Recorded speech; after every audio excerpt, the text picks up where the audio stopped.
So when the trust goes up, the lust goes up. She starts to lust after because she goes, I can trust this guy. He's not full of shit. And then that starts us down the path of what we all want, and that is releasing our wife's inner slut. Welcome to the Bucket List Life Podcast with Trav Bell, the world's #1 bucket list expert. Bucket List Life's mission is to help you get off the treadmill, stop Groundhog Days, hack your habits, and live a regret-free life. Because we know life's way too short not to live your bucket list life. So please welcome your host, Trav Bell, the Bucket List Guy. All right. Hey, bucket listers. Welcome to another episode of the Bucket List Life podcast. And today's guest, oh my God, is the one and only Keith Yackey. How are you going, brother? Oh, man, Trav, thanks for having me on. I love it, dude. From one surfer to another. Let's go, dude. Oh, you should have. I was literally just you're in California, right? Yeah. I ticked 3 breaks off my bucket list last week, and they were, I surfed Malibu, and I live literally 20 minutes from Bells Beach, so it's kind of, born and bred down here, so it's a big bucket list item for us surfers, hitting Bells Beach. But I surfed Malibu, I surfed Sunset, and I surfed Pipeline last week. The trifecta. Sunset was triple overhead.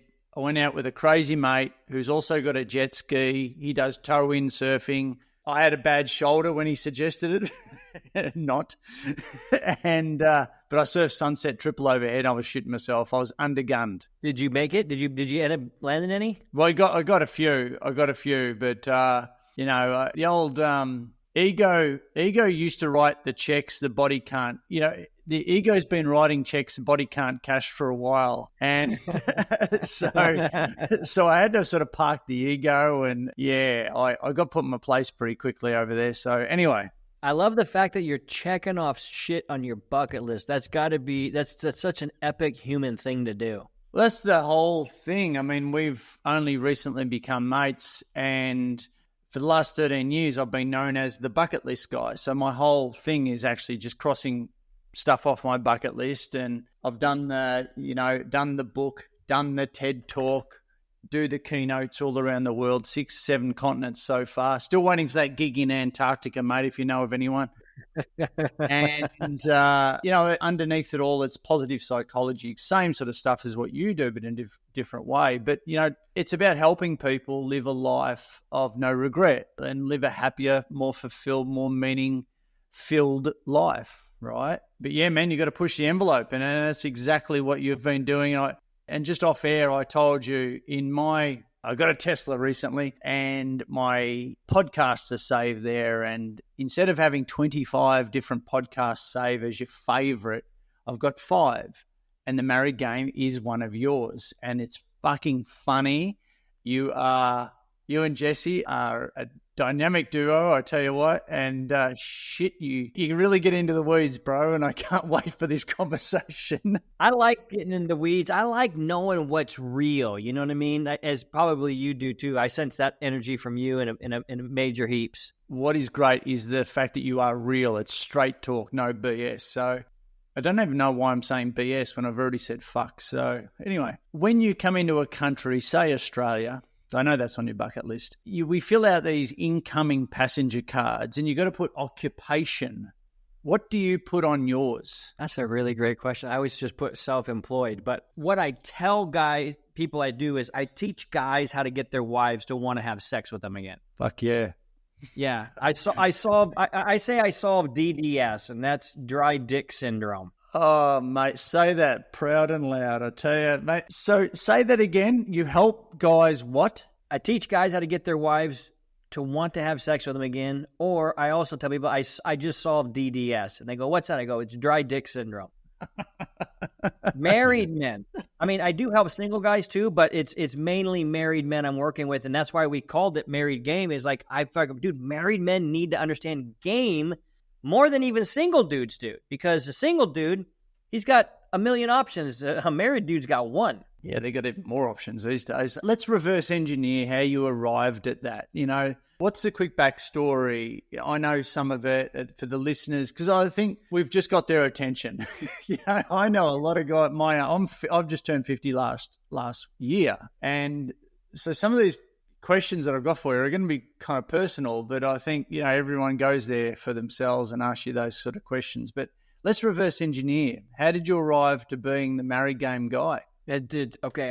It's a lot like most people start anything. They find themselves in a situation, they go, that's never happening again. I'm not letting that happen to me again. I was underprepared, undergunned, and it was real simple. So I married a gal when I was 18. I was in a pretty strict religious sect, okay? Like born again, non-denominational Christian. We believe the Bible, we read the Bible. That's all we believe. Everything else is basically sin. And I married this gal. I wasn't very attracted to her, but we were in the call together. And from 18 to about 28, I realized, damn it, dude, I'm not even attracted to this girl. I just did this for this religious reason. I don't really follow this religious path anymore. What the ever-loving fuck? So I got a divorce.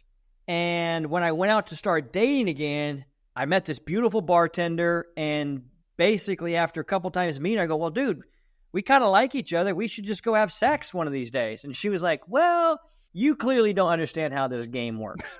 And it was in that moment that I was like, that's not happening again. And so I read books and studied tapes and went out. And I said, this was my one goal. I'm going to have sex with the centerfold out of every major magazine this next year. That's my goal. Well, that's one hell of a bucket list item right there. Wow. And I did it. Bullshit, really. And over the next, years, I ended up having sex with hundreds of women, beautiful women. For me, I was like, dude, if I'm jerking off to beautiful women, that means that's what I want to stick my penis in.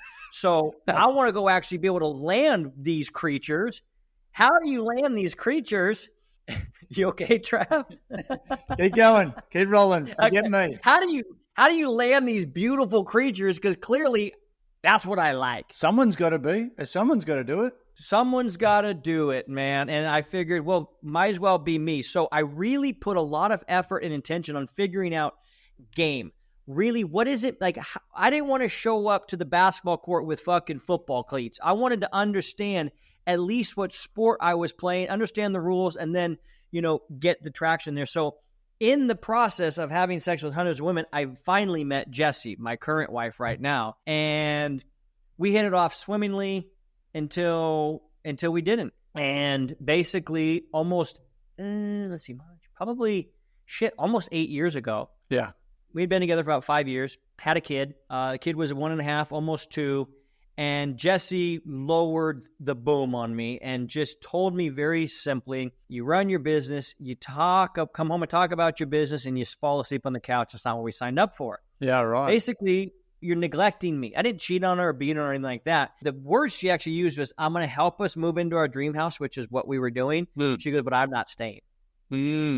Wow. The worst line of it all, here's the worst line. Here's you don't come back from this line.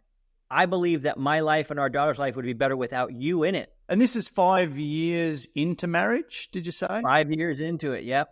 Wow. She'd been thinking about it for about 1.5 years because I just neglected her so fucking bad, man. I didn't understand the difference between short-term game and long-term game. I hired 3 coaches. I got her back, and that's when I started to develop the thing like, okay, that's when I started to get my real core principles of become the most attractive version of me for me, not for her, but for me. And I started to really understand that for me, every guy wants to be wanted. Like, yeah, we want sex, but more than sex, like even better than sex is being wanted. And that feeling that's the catnip of the soul. You know what I mean? Mate, how do you, so you're speaking to a lot of men, and no wonder you're inundated with, your coaching programs and that sort of, how's jiu-jitsu going? I'm in love, dude. I'm in love with jiu-jitsu. I'm at 6 months today, and it's taken over my soul. I feel better as a man for doing jiu-jitsu. That was leading to, what are you learning about yourself through jiu-jitsu? Well, the thing that made me so obsessed with it was I took 3 years of boxing. I've done, so a little bit of that. I've done some training with some SEALs up in the hills about actual like self-defense, et cetera, et cetera. And 6 months ago to the day, I got in a little scuffle with a brown belt, friendly scuffle. Like, hey, you think you can take me? And I'm like, yeah, I can take you. And within 30 seconds, he rendered me so useless. I felt like a little child in this fucker's arms. Oh dear. And I was like, or something. What are you? No. This was at our jujitsu studio. He already knew jujitsu, so he was taking us over there. I'm like, fuck, let's just go try it. I mean, I don't know I thought like the other guys, like, I don't know, I don't want to roll around with sweaty dudes. But when I realized that my ability to defend myself, which I thought was strong, I'm a big dude. 210 pounds. I've got muscles. Most guys don't fuck with me. In fact, a lot of people come and go, hey, you're a big dude. I want to fuck with you. I realized that anybody with a little bit of jujitsu could have like literally hurt me. Yeah. And that was, again, kind of like when the lady dumped me or they said, hey, you clearly don't understand how this game works. Mm-hmm. It was a different sort of like, oh my God. And then I hired a coach and he gave me a rear naked choke. And I was like, I have to learn how to fucking do what you just did to me. You're tapping. And then I realized, oh shit, this is really powerful. I need to know this. And so what it's taught me, I still get a little nervous to go. I'm not even going to lie. I still get a little nervous to go because it is combat, but it's not striking. And I thought, well, fuck, all you got to do is go watch 10 Joe Rogan videos on YouTube about why jiu-jitsu is so important. And it swallowed me whole. I'm in love. And a lot of surfers do it too. How does this translate to your work that you do for men? The number one thing about surfing and the number one thing about jiu-jitsu that has caused my soul to love both so much is its forced presence. Ooh, unpack that. When you're riding a wave, you're not thinking about for me, because I like bodyboarding, I'm thinking, I want to get in the barrel. I want to have trim line speed. I want to launch off the lip on the end. I want to spin in the pocket. You're looking for all of the energy on the wave to where you can find yourself best. Same thing with jiu-jitsu. When you're rolling with somebody, if you think about anything, you're fucking done. You're fucked, yeah. Yeah, wow. So that's how it helps me. It helps me stay very, very present. The other thing is you realize in jiu-jitsu, you can't do it alone. Yeah, interesting. Jiu-jitsu, all it is problem solving, constant problem solving. So first of all, it slowed me way down in my solving problems in my business. It's made me slow way down in my understanding of what's actually happening here. When I have questions from my clients, I'm like, hey, Keith, I got this. I start to piece together the problem. But before I strike, I want to know that I understand. So it's slowed me down to gather more data, to have a more precise answer, which then is, it puts me in a dominant position. I love that. That's so good. The learnings and like, give me 7 more hours, Trav. Yeah. You're frothing over, I can tell. And so the goal is to climb the belts and get more. You got a whole new appreciation for UFC, right? Dude, after 4 sessions, I watched a UFC fight at Garrett's house. And I said, whoa. You knew that if I had 4 private lessons, this thing became 100 times better? And he's like, yeah, I kind of did. I go, dude, you're a bad best friend. Who started it first, you or Garrett? We're talking about Garrett White here. Garrett did jiu-jitsu for like 6 months, I think like 6 or 7 years ago.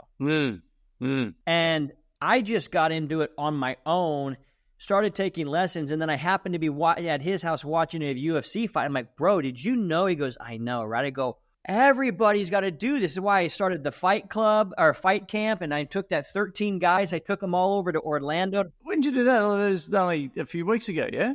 Yeah, dude, I came up with the idea 6 weeks ago, and we did it 3 weeks ago. There you go.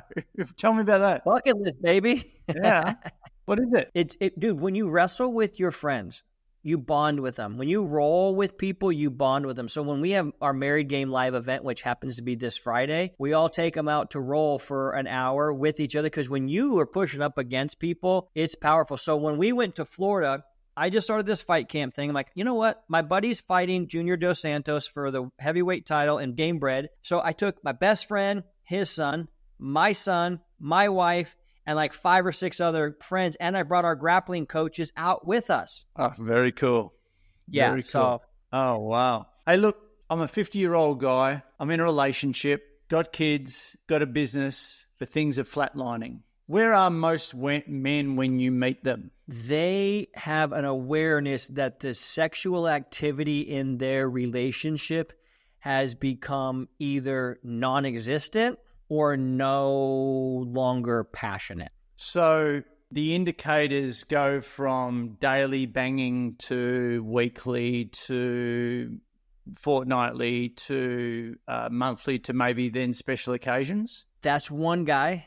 The other guy still has the same quantity, but the quality is she's just laying there and saying, hurry up, get it done. Yeah, I'll give you my vagina, but just hurry up. Yeah. And there's not that carnal, passionate lust firing it. So one of those two situations, either she stopped initiating or she's no longer enthusiastically participating. And the reaction, knee-jerk reaction of a guy is, well, something's wrong with you. Start pointing the finger, right? You got, and we know that when you point the finger, there's three pointing back at you. But that's the natural reaction, isn't it? Of course. Yeah, the next reaction is to blame. Yep. But people who blame are victims. Totally. And so a victim will never feel victorious or never feel empowered because they always need somebody else to help them. Yeah. So what I realized when Jessie left, because we moved into the house and then we repacked another U-Haul with her shit for her to go. Really? Yeah. And I'm watching, and at that point I realized, fuck, I messed up because I've been with hundreds of women and yeah, they were cool, but this is the one I really want to be with. And she knows me better than anyone. And now she's going, yeah, I'm not attracted to you anymore, bro. I'm so done. I'm out. Don't even try and convince me otherwise. And so at that point, I realized I'm the problem. Was it stubborn? Was it stubbornness? Was it ego? Was it or the fact that you have an overwhelming desire to be with Jessie? All the above that you wanted to bring her back into your life? Probably all of it. But I genuinely realized I pushed my favorite human out due to me not being the guy that I thought I was. So I think it was more, first of all, I was blind. I was asleep. I needed to be woken up. And secondly, what a lot of guys say to me, and so this is why I resonate with this, is they go, I never heard any of the shit you're talking about anywhere. So I just think none of our dads were teaching us this stuff. Because when I realized I was the problem, I realized I'm the solution. And then when I realized I was the solution, I go, fuck, I need to become the most attractive version of me for me. Like, this has got to be my standard. It can't be for her. Or else she'll be like, you're just doing that for me? How fucking weak is that? Yeah. You can't even do this for yourself. So those thoughts started hitting my brain, and I realized, oh my God, I'm an idiot. I'm a fucking idiot. I didn't know this. And so that's why, like, I get so passionate about it, because most guys are like, well, yes, Keith, you're honest and you're straight up and you don't BS. But the truth is you're breaking it down so simply. How the fuck did I not know this? That's what I felt. I was like, how did I not know any of this? So the straight talk is our forefathers, our father. What I love about your stuff, mate, is it is so straightforward, and you don't hear it. You don't hear this language. You don't hear the openness, the frankness, this narrative at all.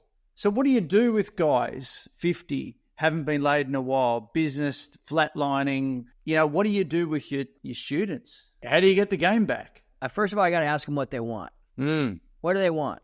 And what city do you want to go to? Before we buy the airplane ticket, where are you going? So they go, I want my wife to want me, Keith. That's usually the cry is, I want my wife to want me. And I want to know what it feels like to be wanted, because in the beginning, it used to feel that way. I go, okay, cool. So you want your wife to want you. They go, every guy's like, yeah, I want to be wanted. All right, perfect. Are you wantable? Let's assess you first. Where are you wantable? Where are you not wantable? And usually we can just say, why did she leave you? Or what does she say about why she's not having sex with you? And I can get a lot of clues from that. But most women don't know why.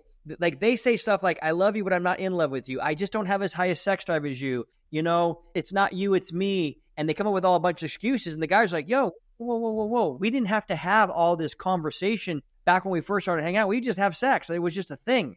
But now it's like I got to fucking type in all the codes, and then the launch sequence happens, and maybe we get it. So what I think it really is, I got to assess where a guy's at, and then go, okay, cool. Well, it sounds like you suck. That's why I came up with the 5-dial system, to kind of help guys see where they're fucked up, so that they can go, shit, I need to readjust these areas. Right. You're always referring to this dashboard of dials. Let's unpack those for a second. Yeah. So I believe that wives, are judging their husbands on 5 areas. And it's not because they're sitting around and they're judgmental. It's just these are the 5 areas that if a guy's not attracted in these areas, women just get turned off. And here's what guys don't understand about attraction. First of all, I don't believe it's a choice. Wow. I don't think you chose to be attracted to your wife. I think that you were attracted to her. And then you might look back and go, I've been attracted to this. I have a type. Yes, but you are just you're connecting the dots backwards. Because there's some women you meet that you go, dude, you know what? I don't know that I'd want to date her, but God, I want to stick my penis in her. And you go, why? Well, there's a sexual attraction going on there, and you can't explain it per se. So what happens is you got to understand that. You've just made me go through my own fucking Rolodex now. You know that, and I'm going, yep. He's fucking right here, you know, and yeah. It's uncomfortably real, you know, there's some uncomfortable realizations here, mate. So continue. Yeah, you bet. So I realized that women, they can't articulate, hey, I'm not attracted to you anymore. But they can tell you, I don't want to do that with you anymore. So I look at sex as the fruit on the tree that tells you what's happening with the root of the tree.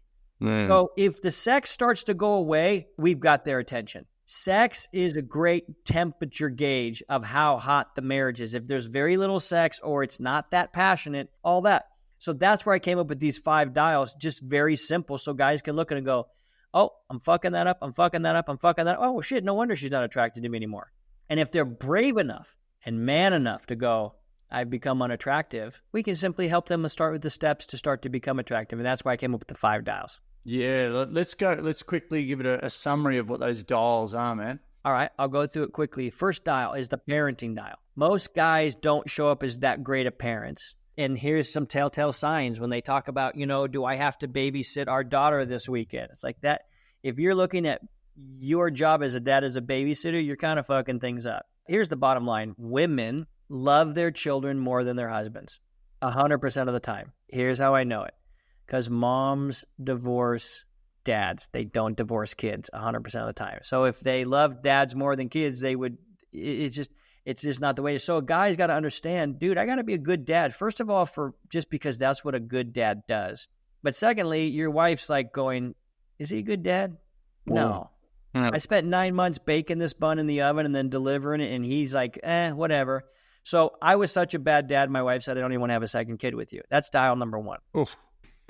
Yeah, dude, it gets worse. Dial number 2, the partner dial, which I call the best friend dial, which is the dial that says, dude, when you were dating, you couldn't wait to text her and something funny or send her a meme off of social media or anything like this. So the best friend dial is that you actually know how to communicate with your wife in a way that's meaningful. You hear her. When she talks, you listen, you ask questions, follow-up questions. Tell me about this. Tell me about that.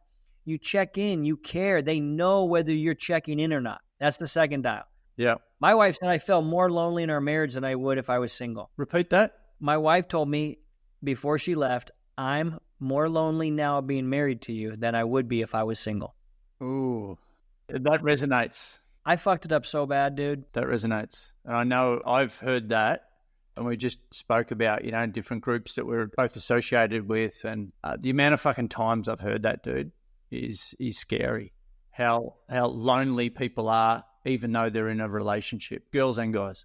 So guys, when we get sexually rejected, we feel really lonely. Yeah. But that same feeling is what women feel when they're emotionally neglected. They have to beg us for our attention. Is the same way a guy begging for his wife, you know, to give him a hand job or quickie. It's terribly lonely feeling. And so this is why people are splitting up, because they're so fucking alone. And this is why they're cheating on each other, because they feel so alone. They just, somebody give me attention. Someone give me attention. Yeah, for sure. All right. All right. Third dial. Third dial is the producer dial. Most like guys like us, we love working, we love building, we love creating. And so there's a famous line that we would say is, I'm doing this for the family.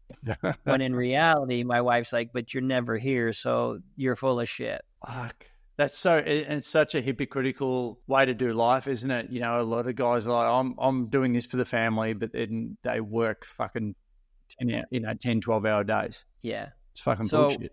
And on the vice versa, girls don't want to be in a cloth seat Corolla forever either. Yeah. They want to have some resources and safety and security so that they can, feel safe. And when you're not worried about what you have to eat, you can start to focus on some other things and start to build some things and start to create some things. So a man of resources is highly valuable and highly attractive. True. The fourth and fifth dial, these are the ones that most guys really fuck up. The fourth dial is the player dial. Oh.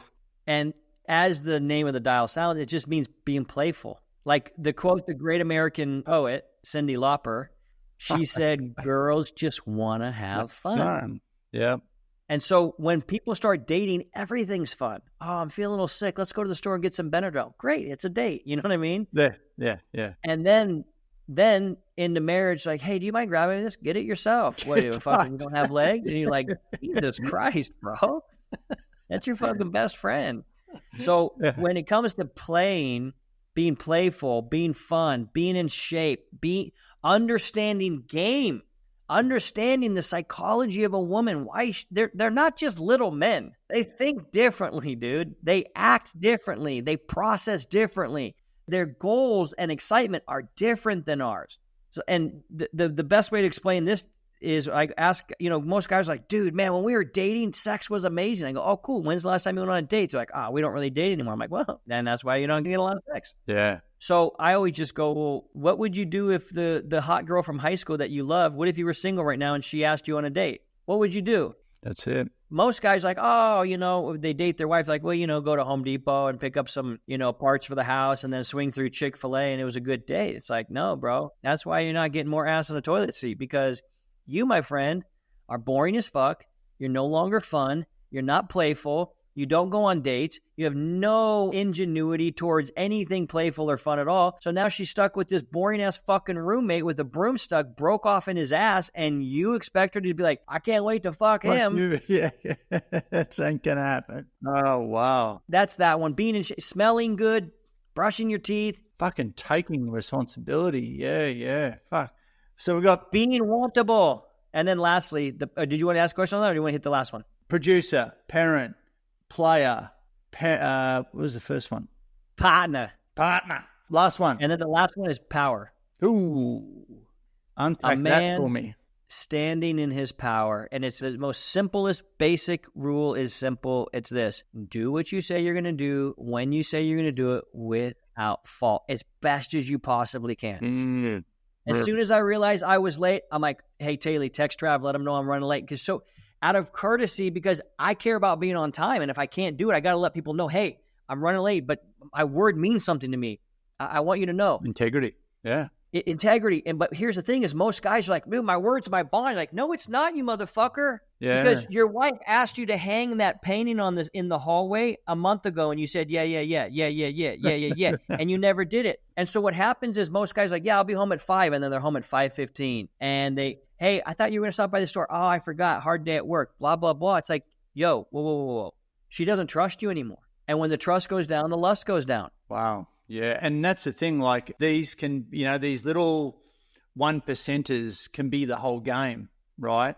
When repeated over and over and over again, they just come, daily habits. And then a belief changes, then trust falls. Yeah, but when you win her trust back, like truly, like my wife she's not afraid of me sleeping around her. She don't give a fuck. But what she doesn't trust is, or what she used to not trust is, will Keith do what he says he's going to do? Hey, he said he was going to start this business and grow this business. Did he? He said he was going to lose this weight. Did he? He said he was going to get my daughter and pick her up at this time and do this. Did he? And so when you do those things, first of all, the quickest way to personal power is honoring everything you say to yourself first and to others second. Yeah, love that.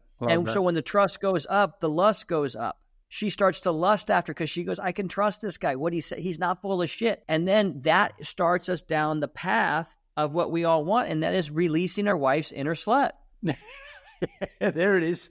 There's an inner slut in every woman that is dying to get out. She just needs the right guy to set her free. There's a stripper in the mall Yeah. Yeah.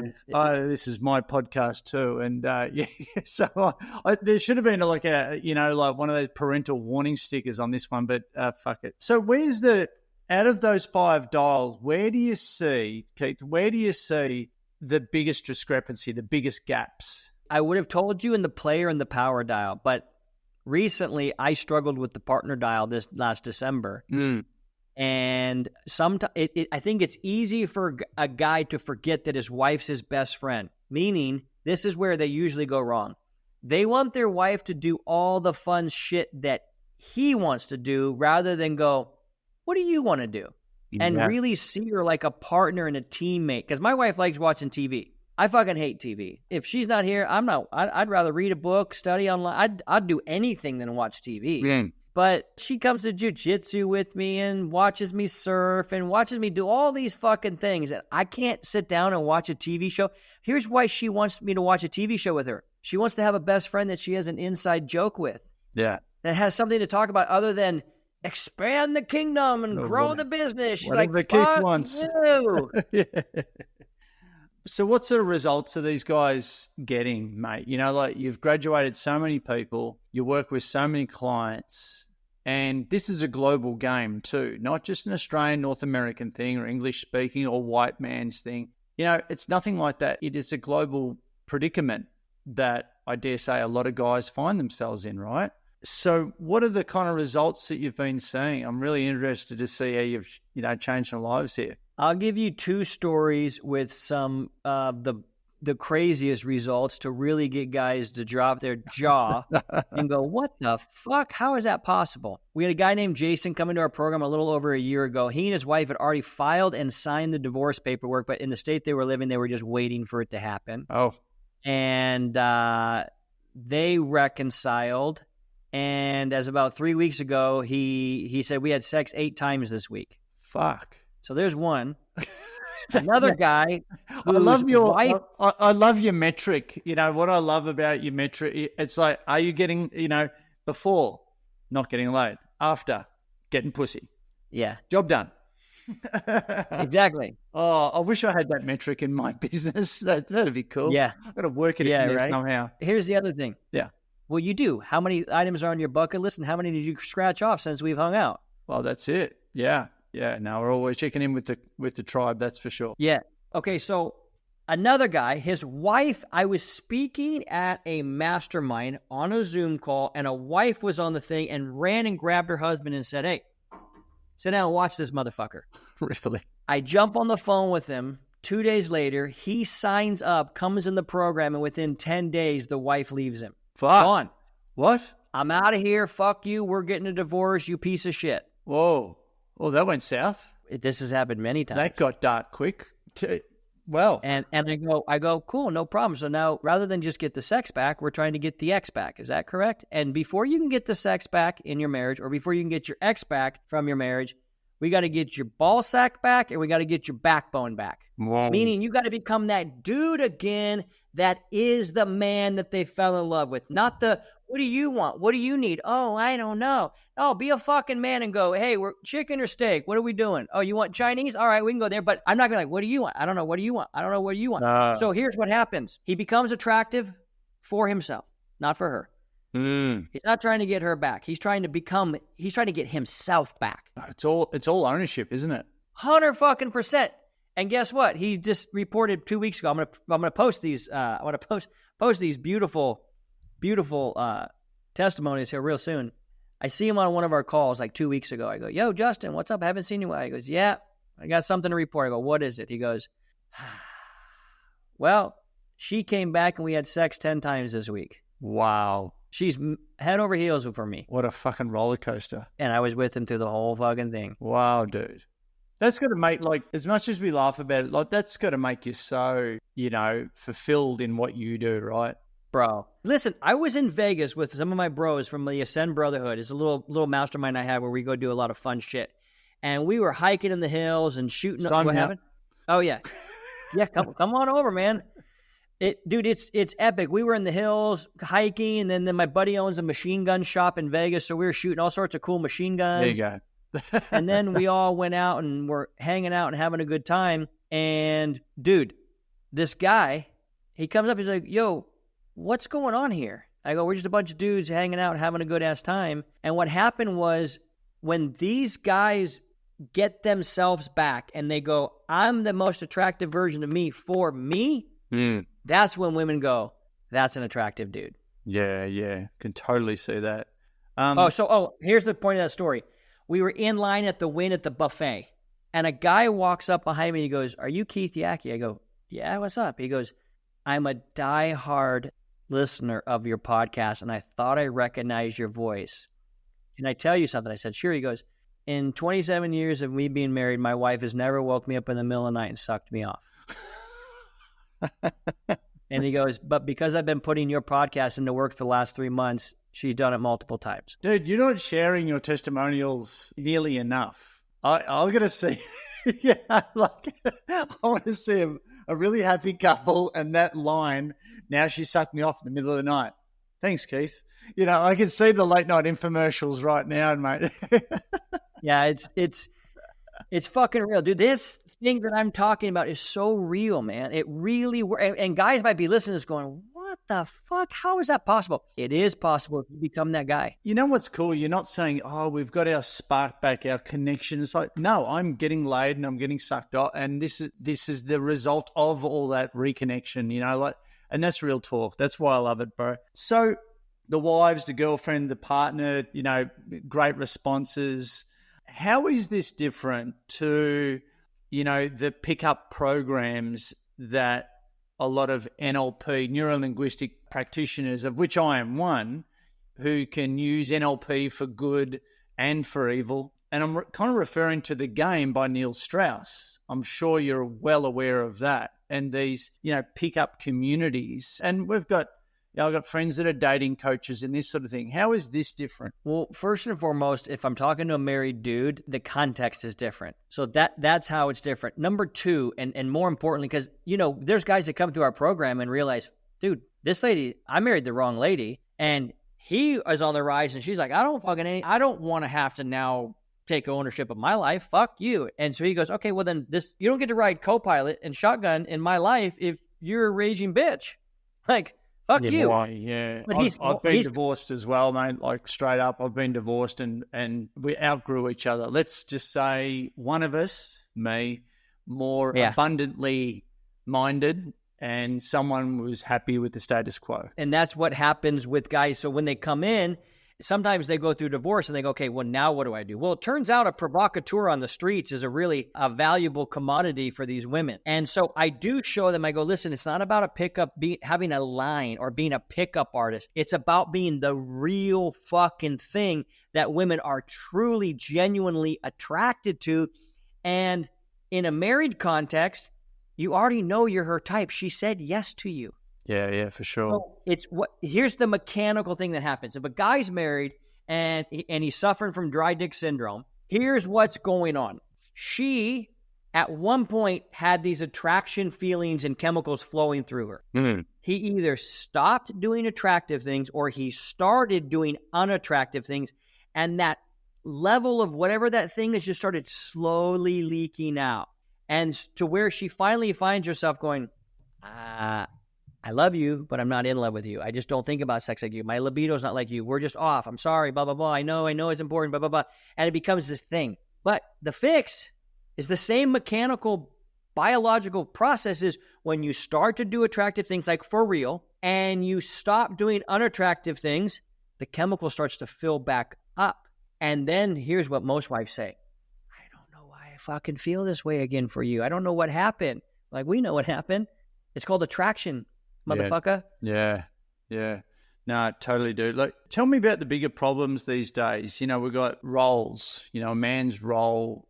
We've got split marriages, the effect on, and I do a lot of stuff with, around mental health, especially with, young guys. We got roles all over the place, family unit all over the place.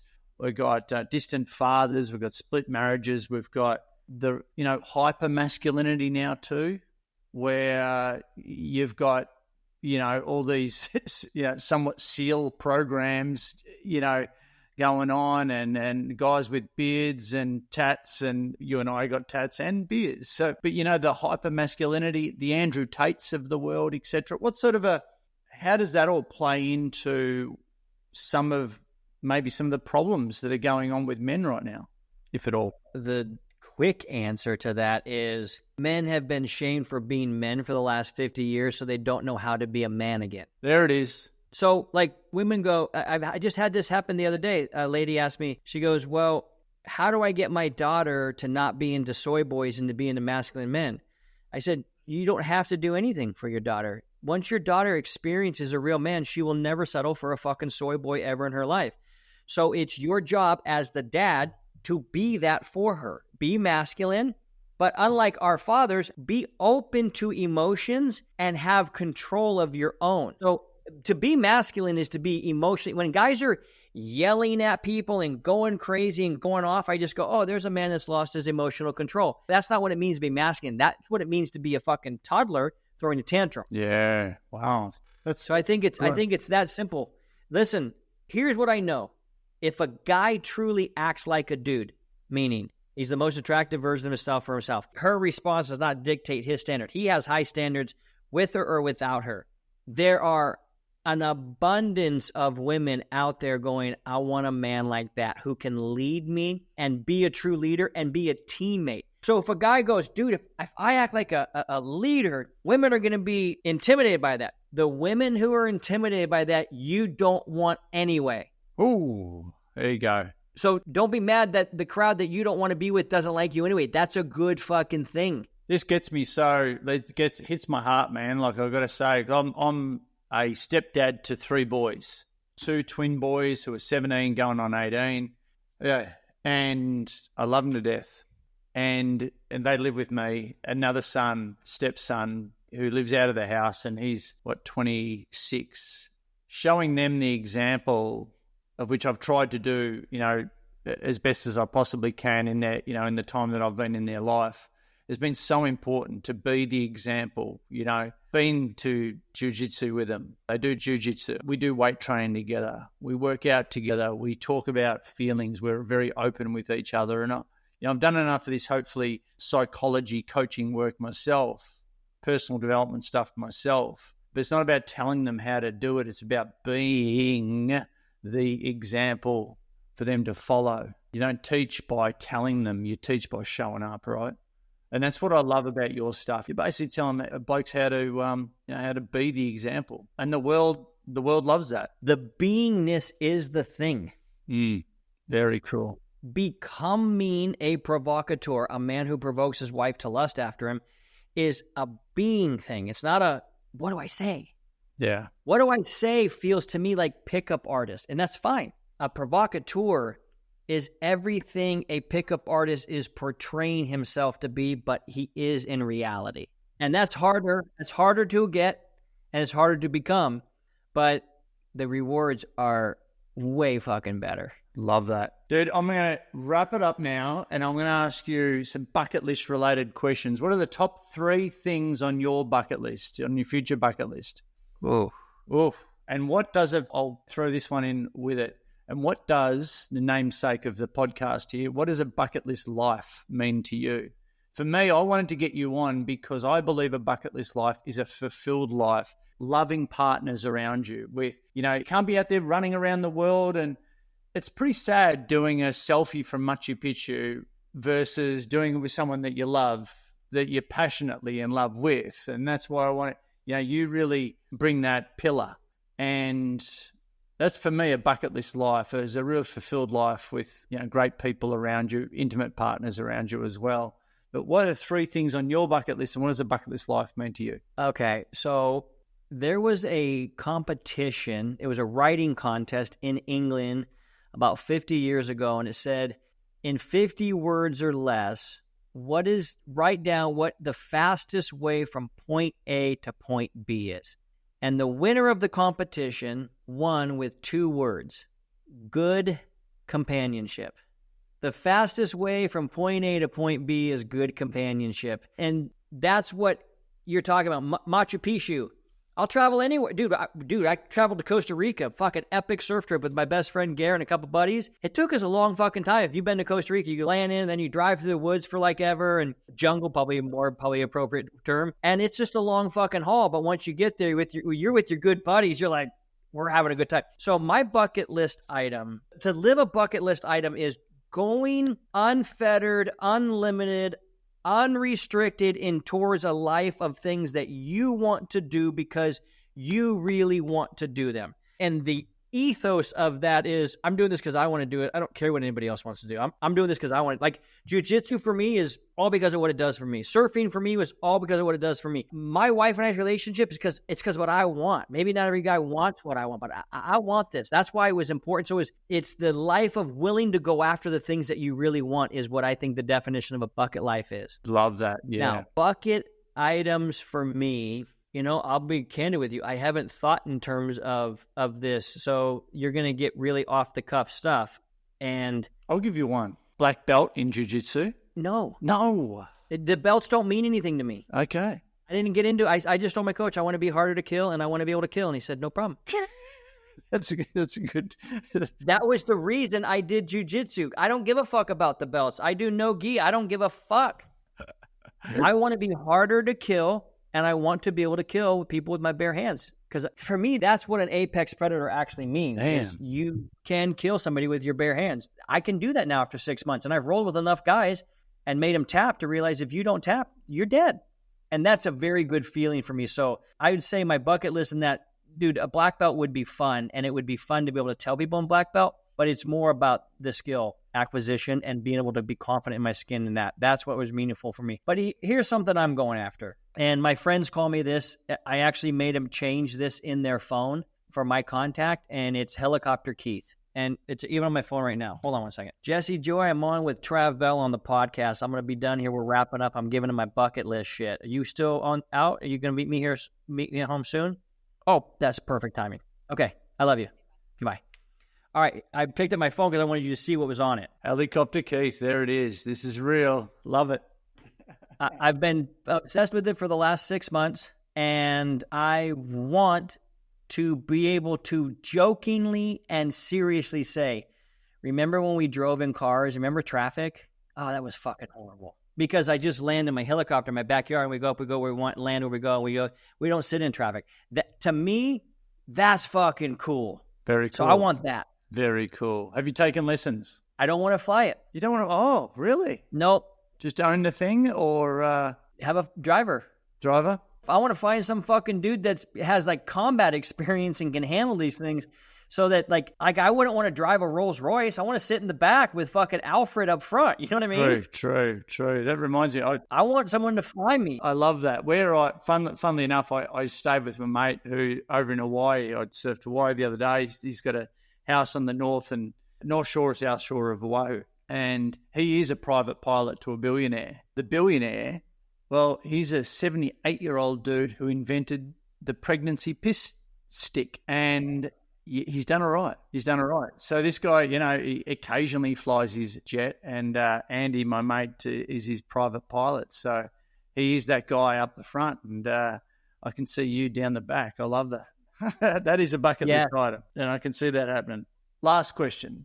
Imagine a stadium full of people, Keith, and there's a big booming microphone up the front, raised stage. What do you want to say, and who do you choose to be in the audience? I would say this. If you've bought into the lie that honeymoon sex is the height of your sexual experience, you've been lied to, and that sex with your partner is supposed to get better with age. And if that sounds radical, it's because you don't know that that's possible. And I'm living proof that that's possible. Boom. Love that. And now when you say, who am I in the audience? What is that? Who's in the stadium? Who's in the seats? Who are you talking to? Oh, dudes. There you go.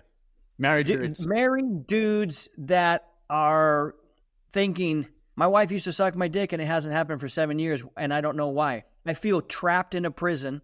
I feel ashamed to talk about it because my wife has told me, is that all you want? Is that all you think about? Blah, blah, blah. and I don't know what to fucking do because my pastor doesn't know what to do. I don't know what to do. I read these books. I don't want to become a pickup artist. I don't want to sleep with somebody else. I want my wife to fucking want me, and I want to raise my family and let them see what a husband and wife looks like. I want that guy. Mate, how can people connect with you, mate? Go for it. Instagram, I'm at Keith Yackey on Instagram. I have a lot of reels and a lot of stuff I do there. And then for them to really dive into more of my teaching on how to get their wife to want them again, it's marriedgame.com. Love it. Keith, thank you so much, mate. It's been an eye-opening experience. And go follow Keith. He's an absolute legend. And definitely tune into the Married Game podcast as well, guys. Hey, thanks for having me on, Trav. I love that you love the podcast and that it's so fun for you. I've got some episodes coming out that I think you're going to really fucking laugh at. I will. Thanks, buddy. Thanks, bro. Thanks so much for listening to the Bucket List Life podcast with the world's #1 bucket list expert, Trav Bell. For more great content, go to www.thebucketlistguy.com. We'll see you next time.